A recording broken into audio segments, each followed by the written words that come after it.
The Copy Import Export Forecast screen allows the option of copying one forecast version and year to another forecast version and year. Typically this is really useful when you're getting ready to do your next year's forecasting. So say you're in 2008 now and you're starting to do 2009. You can put in your version boats year 2008 to version boats 2009, and it will convert that into all the data within the forecast entry screen for you. Saves you manually entering all that information in. To export a forecast to Excel, simply drop down on the desired action, select Export, enter in the version and the year, and proceed. So this is going to copy all the data that's in that version and that year into an Excel spreadsheet. The advantage of that is it creates all the column headings correctly with all the item numbers, sales reps, territories, customers, product groups, all of that defined out there, so that makes it very easy to use as a template to collect data to import back in, especially if you have salespeople that you would like to update this. Okay, so here's the Excel spreadsheet that was created, and you'll see it has each individual month out here. Let's go ahead and change May and June. We didn't have those in there. We can even change April. Make all of those 200. Okay. The other thing that we want to do under the imported column, it always has a message there, so we want to delete those messages out, so when we re-import it in, it doesn't see that there. And in the new document created, it will actually say imported in there. Okay, so we're going to save this, and I'm going to put this on my desktop.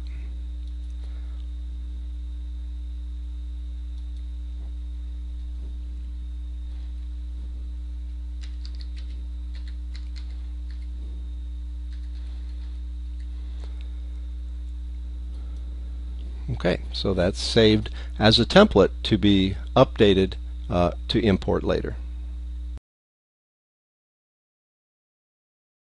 To import data from Excel into the forecast, set the desired action to import, enter your version and the year you want to import to, use the set feature to look up your document that we saved out there, enter in a results file ID that will report if anything is wrong during the import, and then at the bottom we have some requirements.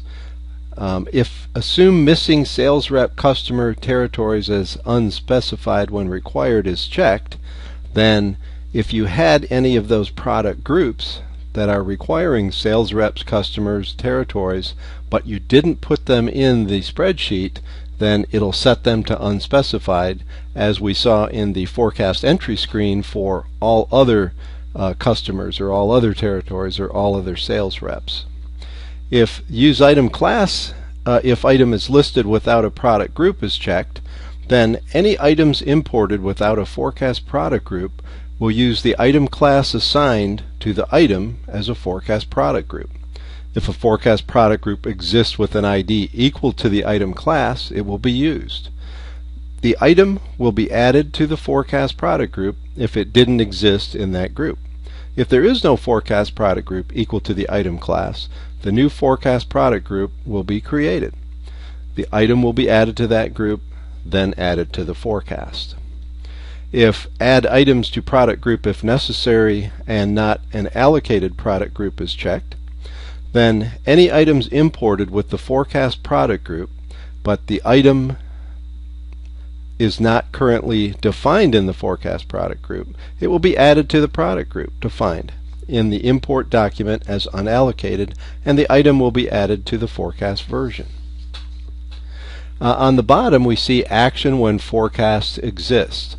If add together is checked, the new import quantities will be added to the existing forecast quantities. This is useful if Excel forecasts are being imported separately, but the intent is that the forecast should be a total of all forecasts imported. If replace with newest is checked, the new import will replace the current forecast. This provides an alternate way to maintain the forecast. If Keep Original is checked, the only differences will be updated to the existing forecast. So then we select Proceed. After the import, a results document is created. If the item was imported successfully, a good status appears in the imported column. If the import was not imported, a bad status appears in the imported column.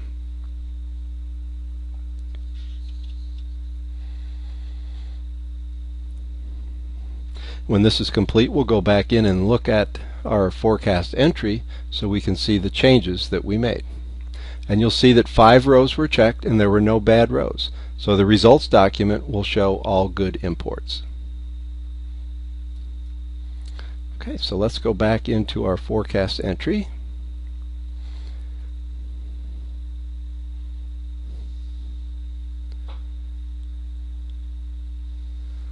And we'll look at our COA version, year 2008. Look up our product group.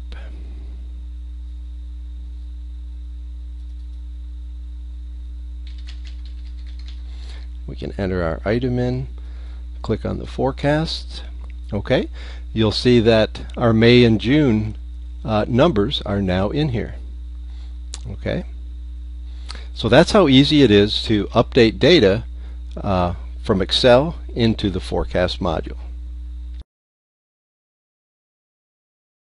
There's also a forecast inquiry screen that you can go into and utilize Select to determine which items you want to see in there. In this case, I'm looking at everything that is entered in a monthly bucket out there.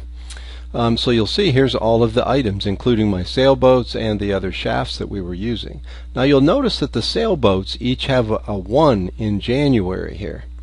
Okay, the reason for that is that we actually forecasted 20. We sold 15, so the system nets the actual sales orders or shipments against the forecast quantity, and so you're seeing the balance in each individual month here. So that's the reason for that. The ultimate goal for forecasting is to plan based on that information, so that needs to flow into material requirements planning. Now the screen you'll see on the right is the standard Sage MAS 500 MRP generation screen. You'll see that forecasting demand is added in on the right side. So you put the version of the forecast that you want fed into this MRP version. So that allows you to have different planning versions out there. I could have a forecast for last year and another one for next year and give them different IDs with different MRP versions and just plan for next year. The MRP screen on the left that I'm highlighting now is the enhanced MRP generation screen from E2B, and you'll see that we also have the forecasting added onto that screen, as well as some additional functionality that you can acquire by checking certain boxes in here and blocking certain things out of your MRP plan. So that's the ultimate goal of forecasting, and that's how it's used in planning for work orders you're going to produce if you're a manufacturer, and then the materials you're going to buy. If you're a distributor, you can use it for what items you need to purchase. Planning for work orders, purchase orders, and transfer orders is performed using the Material Requirements Planning generation screen. Standard Sage MRP has been enhanced to include the E2B forecast link on the MRP Options tab. Enter or select the forecast version and check the appropriate options. If Select Forecasted Items is checked, all items in the forecast version will be imported into the MRP version, even though they might not be part of the select criteria on the main tab. If Exclude Roll Demand is checked, any unused forecast quantities that are being rolled forward will not be used in the MRP planning process. If Exclude Planned Demand is checked, no forecast quantities will be pulled into the MRP version. If no forecast version is entered, this flag will then apply to any quantities in the Inventory Replenishment Demand Adjustment record, and they will not be pulled into the MRP version. To view the results, select the Planning button.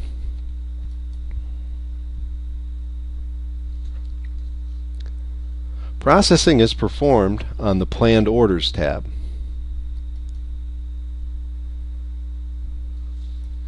And the results can be viewed on the Transaction Detail tab.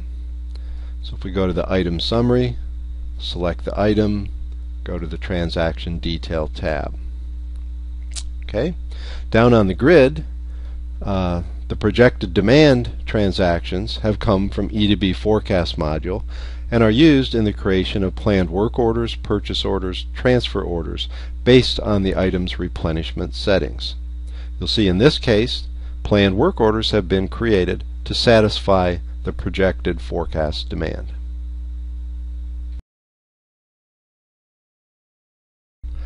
The E2B Enhanced MRP screen also includes the Forecast link on the MRP Options tab, along with additional processing options such as exclude work order, ignore on-hand balances, and ignore staging bins.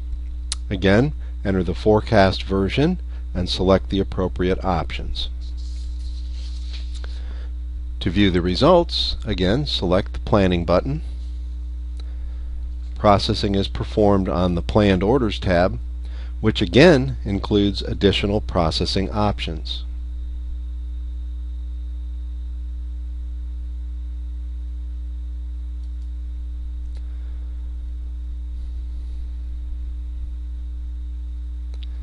Okay, and these options can include excluding within lead time, assume PO move-in, assume work order move-in, as well as exception messages. Now, and again, if we select the item that we want to view the results and the transaction details on, those will be displayed on the transaction detail screen. Okay. The projected demand transactions, again, have come from the E2B forecast module and are used in the creation of planned work orders, planned purchase orders, and planned transfer orders based on the item's replenishment settings.